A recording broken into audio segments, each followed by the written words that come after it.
Hello and welcome back to Miss Hannah Loves Grammar. In this video we'll be considering the significance of nature across the tragic play Macbeth by William Shakespeare. It's important to note that nature is affected by the political upheaval of the play. It's important also to consider that in ancient times the well-being of a nation was considered as directly related to the morality and virtue of the king on the throne. So political order would lead to great weather and great crops, because that's what natural order looks like. Yet it's important to consider that our play opens with thunder and lightning. It's as if something inevitably bad will happen. It's the divine right of kings that is disrupted when Macbeth murders Duncan. And so as a consequence, that political upheaval disrupts nature. It's also important to consider how different characters think about nature.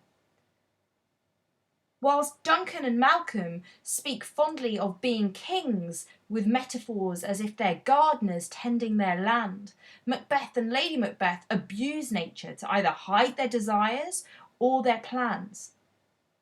It proves in some way that Lady Macbeth and Macbeth are working against nature and even meddling with the supernatural for their own purposes in a way that is considered amoral. And why is this of relevance to us as audiences today? Well, an audience originally watching this in Jacobean times would recognise that meddling with nature could only lead to chaos. It affirms also the societal belief of the time in the great chain of being, that God has chosen your place, hence the divine right of kings holding significance. And equally, in light of the recent attempt to kill King James I with the gunpowder plot, it made sense for Shakespeare to push the idea of valuing the monarch and your own societal place and value. And I suspect as well, a cheeky bit of flattery for King James I, who will be watching the play too, would love to see the unity and power of nature at work. Here is the opening stage direction of the whole play. Thunder and lightning enter three witches. So immediately the power of pathetic fallacy is creating an eerie and fearful atmosphere through the thunder and the lightning. It seems ominous. And if you like, the dark sky is ignited by the lightning. It signals the power of evil held within these three supernatural creatures. I think surely the number 3 can be seen as a supernatural number. In religious circles, the Holy Trinity is for goodness. So the three witches could be subverting the Holy Trinity with their evil and dark ways. It's also important to note that the witches meet on a heath, and a heath is a wild, desolate and empty natural space, which has connotations, as I've just referenced, of being an unusual location to choose to spend your time in a storm because it's so open to the elements. It's also important to note their words that show the power of nature also. The power of nature subverted. Fair is foul and foul is fair, hover through the fog and filthy air. Instantly we're creating this chant-like rhythm with the trochaic pentameter of the words I've just shared. But the alliteration of the F sound makes their contradictory language seem even more mystical. It's interesting that this is actually foreshadowing the end of the play, the filthy air.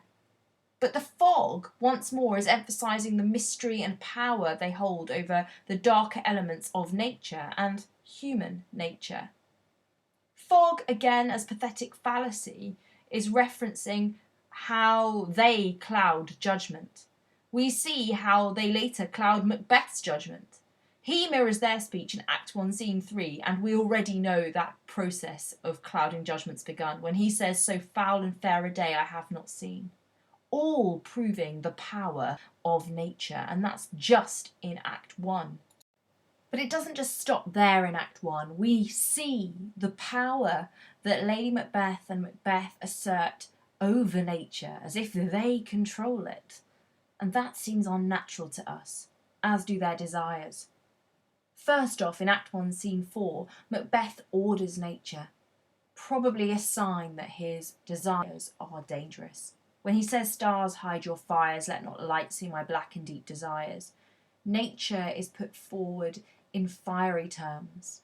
He demands that the stars hide their brightness, which is impossible. But surely it's another metaphor of his dangerous ambition and how unnatural that is. It's also quite sinister, because a star should shine, not hide. But it shows the juxtaposition also of the light and the black, suggesting and asserting perhaps Macbeth's concern about being exposed for his desires that he know go against the great chain of being and against the divine right of kings. Perhaps Shakespeare's stressing for us the arrogance, subliminally at least, of a character who's determined to subvert nature for his own selfish interest. But then again, Macbeth seems at least self-aware here of his black and deep desires. But it's interesting both he and Lady Macbeth use the possessive pronoun my in their commands of nature. Now, in Act 1, Scene 5, as you can see, Lady Macbeth says amidst her calling upon the evil spirits, "Take my milk for gall." Now, this would have been shocking, and it still is today, to be honest.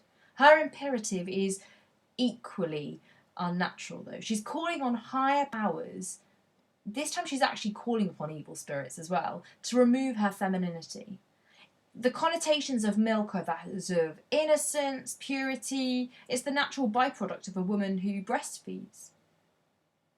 But to replace milk for gall, well, gall is a bitter tasting fluid.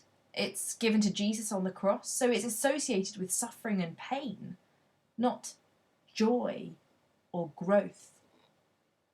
There's a dehumanising element to her language. It should signal alarm to us at trying to call on so many evil spirits to overpower her natural qualities. It's interesting that that sense of deception is in the air also. Later on, she will say to Macbeth, "Look like the innocent flower, but be the serpent underneath it." Once again, these natural images, but subverted to their own selfish gain. Here we see, across Act 1, Scene 4, the way that Duncan acts as the natural king. He seems in tune with nature and seems to be very aware of how to grow the talents of others. He says, "I have begun to plant thee, and like the good farmer he will labour to make thee full of growing." He's referring to the way in which he's set Macbeth up with a great promotion to support his career. And here we see the semantic field of nature at play, and we learn that the king is comparing himself to a good farmer, almost as if, like a gardener or a farmer, he's nurturing growth.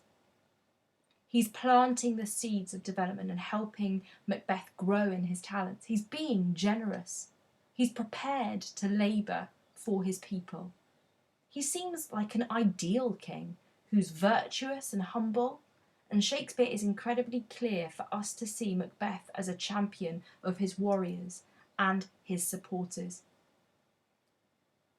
Later on, he's referring to his desire for Malcolm to follow what is fated for him, to be king, and is referring to his morality. And the simile he uses here, "but signs of nobleness like stars shall shine on all deservers," is fascinating. He refers to how the adjective nobleness, which is simply to show your authority and goodness when you're in charge, should be shown like the brightness of the stars for all who help you on that path. Which is unlike what Macbeth will later say, as you've already heard, when his metaphoric hopes are to hide his dark desires for stars to hide instead, yet our good King Duncan wants them to shine. So if Macbeth is meant to support Malcolm as the rightful heir to the throne, Duncan is incredibly clear that Macbeth and Banquo should be assisting. So Shakespeare's pushing here that the natural imagery that Duncan uses seems so innocent and pure. The brightness of the stars, for example, has such glistening purity in contrast to the criminality that we've heard previously between the sinister ideals of Macbeth and Lady Macbeth. channeling what seems unnatural. So when Duncan is murdered, it makes sense that events that go against nature or are supernatural happen as a consequence of the disruption of the natural order, as we learn in Act 2, Scenes 3 and 4. So Lennox shares in Act 2, Scene 3 that some say the earth was feverous and did shake. There are reports, therefore, of earthquakes, and it's interesting that the earth seems to be ill. The personification of feverous and shake amplifies the sense of injustice and that the natural world is angry at what is happening.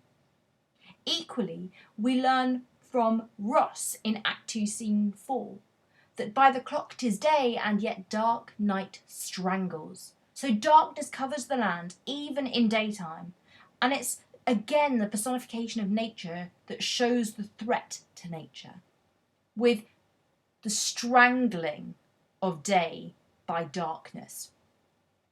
Equally, a falcon was by a mousing owl hawked and killed.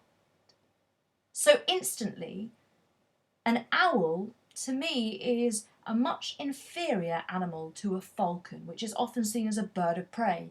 Yet, the natural order is switched, and now the night owl is attacking the falcon. Hawked at and killed. Hawked at seems violent. And here we have instances of animals killing each other. And they're not the only animals killing each other. We learn of the horses that are wild in nature that broke their stalls and flung out. So the horses break loose. These are King Duncan's horses, by the way. And they even killed each other too. 'Tis said they eat each other. In essence, the natural order is a mess because the consequences of going against the king who God has rightfully chosen are disgraceful. For the natural order of things to be restored, we know Macbeth must have his fall, and by Act 4, Scene 1, he goes back to the witches hungry for more of their wisdom about his fate.